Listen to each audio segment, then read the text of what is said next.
ओम काली। सभी हिंदू धर्म प्रेमी भाई बहनों को मेरा हृदयपूर्वक ओम काली। गांधी के मामले में अपशब्द बोलने के लिए मुझ पर एफआईआर दर्ज हुई। मुझे उसका कोई पश्चाताप नहीं है। गांधी ने किया क्या है हिंदुओं के लिए? विश्वासघात किया है देश का। 14 वोट प्रधानमंत्री पद के लिए सरदार वल्लभ भाई पटेल जी को थे और 1 वोट भी नेहरू को नहीं था।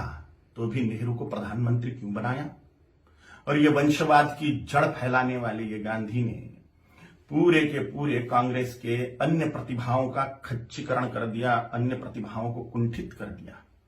एक वंश गांधी नेहरू वंश का ही बोलबाला करने लग गए। सरदार वल्लभ भाई पटेल के हाथ में अगर तब प्रधानमंत्री पद गया होता था तो भारत अभी सोने की चिड़िया बनता था, भारत अभी जगत गुरु होता था, भारत अभी चक्रवर्ती सम्राट होता था, अमेरिका से भी बड़ी पावर भारत बन जाता था। यह महान विश्वासघात भारत की जनता के साथ में गांधी ने किया। इसलिए मेरे हृदय में तिरस्कार है गांधी के प्रति। हिज हाइनेस श्रीमंत ज्योतिरादित्य सिंधिया जैसे महान प्रतिभाएं कांग्रेस में थी, है, लेकिन इस गांधी नेहरू वंशवाद के कारण उनको व्यवस्थित कार्य करने का मौका ही नहीं मिलता। इस वंशवाद के जनक गांधी हैं, इसलिए गांधी नेहरू खानदान के वंशवाद के जनक है, राष्ट्र के जनक नहीं। इसलिए राष्ट्रपिता नहीं है, मैं नहीं मानता। कोई माने, उनकी इच्छा। दे दो ये हमें, दे दी हमें आजादी, बिना खड़क बिना ढाल, साबरमती के संत तूने कर दिया कमाल। ये गाना लिखने वाले को 100 जूते मारने चाहिए। भगत सिंह, सुखदेव, राजगुरु, चंद्रशेखर आजाद, सुभाष चंद्र बोस, इन लोगों ने जो त्याग बलिदान किए, फांसी पर लटक गए ये लोग, इन्होंने कुछ नहीं किया देश की आजादी के लिए। ऐसा इनका बोलना है ये गाना रचने वाले का। इतने सारे महान क्रांतिकारी, स्वतंत्रता सेनानी जिनको फांसी दी गई, उसमें 80% सिख लोग हैं, 20% अन्य क्रांतिकारी हैं। इन क्रांतिकारियों ने जो अपना त्याग बलिदान किया वह व्यर्थ मान लिया ये गाना रचने वाले ने। सारा का सारा श्रेय गांधी को दे दिया। एक लाठी खाई गांधी ने कभी? ये फांसी के फंदे पर झूल गए ये नौजवान, लेकिन इनको कोई श्रेय नहीं।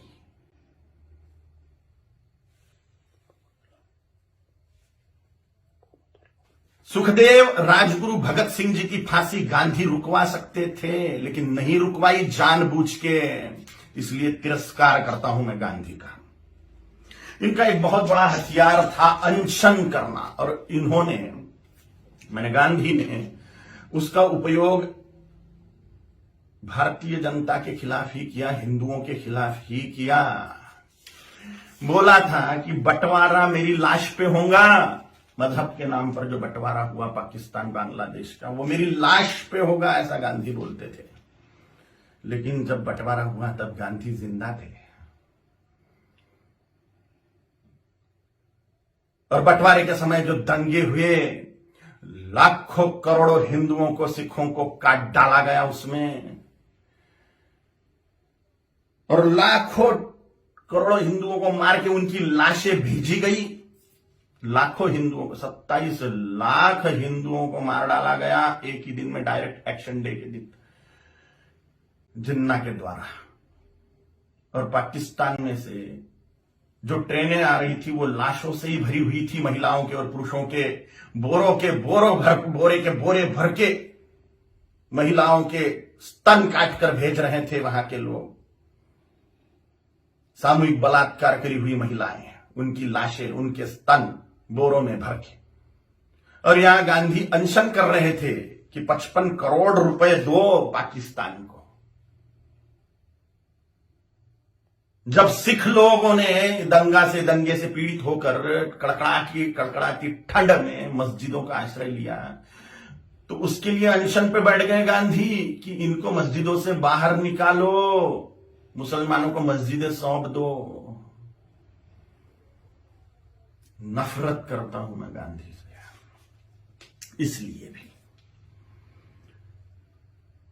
पाकिस्तान बांग्लादेश को जोड़ने वाला कॉरिडोर मांग लिया मुसलमानों ने कि भारत को और खाया जाए। गजवाए हिंद के तहत भारत को मुसलमान बना दिया जाए, तो पाकिस्तान और बांग्लादेश को जोड़ने वाला कॉरिडोर, हजारों वर्ग किलोमीटर का कॉरिडोर, इसके लिए गांधी अनशन पे बैठने वाले थे। के शासन को वो दे देना पड़ता था और भारत फिर से बढ़ जाता था। स्वतंत्र वीर सावरकर जी ने गांधी के सामने जातीयवाद तोड़ने की बात कही कि वर्णवाद, ब्राह्मण क्षत्रिय वैश्य शूद्र, यह वर्णवाद और हजारों जातियों में बटा हुआ जातीयवाद, इसको तोड़ दो और हिंदुत्व की धर्म ध्वजा के नीचे सारे हिंदुओं को एक कर दो। तो गांधी ने इसके लिए ये बात नहीं मानी। ये मांग पूरी करने के लिए अनशन पे नहीं बैठे। उन्होंने कहा जैसा है वैसा रहने दो। डॉक्टर बाबा साहेब आंबेडकर जी ने बोला था कि संस्कृत को राष्ट्रभाषा करो, देश की भाषा संस्कृत होनी चाहिए। तो डॉक्टर बाबा साहेब आंबेडकर की बात को संसद में मनवाने के लिए अनशन पे नहीं बैठे। स्वतंत्र वीर सावरकर जी का अवमान मानता हूं मैं, ये डॉक्टर बाबा साहेब आंबेडकर जी का अवमान मानता हूं मैं। ऐसी ढेर बातें हैं, ढेर बातें। कोई राष्ट्रपिता नहीं हो सकता। करोड़ों सालों से राष्ट्र है, उसका काय का पिता 200 साल पहले आया हुआ व्यक्ति कैसे पिता बनेगा?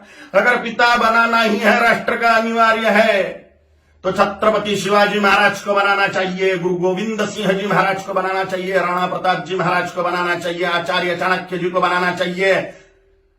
और अभी के महापुरुषों को अगर बनाना है तो सरदार वल्लभ भाई पटेल जी को बनाना चाहिए, क्योंकि पूरे राष्ट्र कुल को एकत्रित करने वाले सरदार वल्लभ भाई पटेल हैं। छोटी छोटी रियासतों के टुकड़ों को एकत्रित करते हुए पूरे राष्ट्र को एक सूत्र में बांधने वाले सरदार वल्लभ भाई पटेल हैं, जिन्होंने राष्ट्र में जो टुकड़े टुकड़े थे उनको एकत्रित किया। राष्ट्रकुल को एकत्रित जिस व्यक्ति ने किया उसको ही राष्ट्रपिता का सम्मान मिलना चाहिए, ना कि हिंदुओं से पार्शियलिटी करने वाले गांधी को। अगर वो कॉरिडोर मिल जाता था पाकिस्तान बांग्लादेश को, तो हिंदुस्तान कब का मुसलमान बन चुका होता था। धन्यवाद है, कोटि कोटि धन्यवाद है महात्मा नाथुराम गोडसे जी को, उनके चरणों में साष्टांग नमस्कार है मेरा कि उन्होंने अपना बलिदान देके हिंदुस्तान को मुसलमान बनने से बचा लिया। गजवाए हिंद फेल कर दिया महात्मा नाथुराम गोडसे जी ने। कोटि कोटि धन्यवाद है उनको। महात्मा गांधी नहीं, महात्मा नाथुराम जी गोडसे हैं।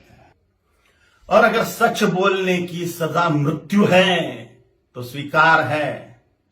छत्रपति शिवाजी महाराज जी ने, छत्रपति संभाजी महाराज जी ने, गुरु गोविंद सिंह जी महाराज जी ने, राणा प्रताप जी महाराज जी ने अपने पूरे कुल का बलिदान कर दिया हिंदुत्व बचाने के लिए।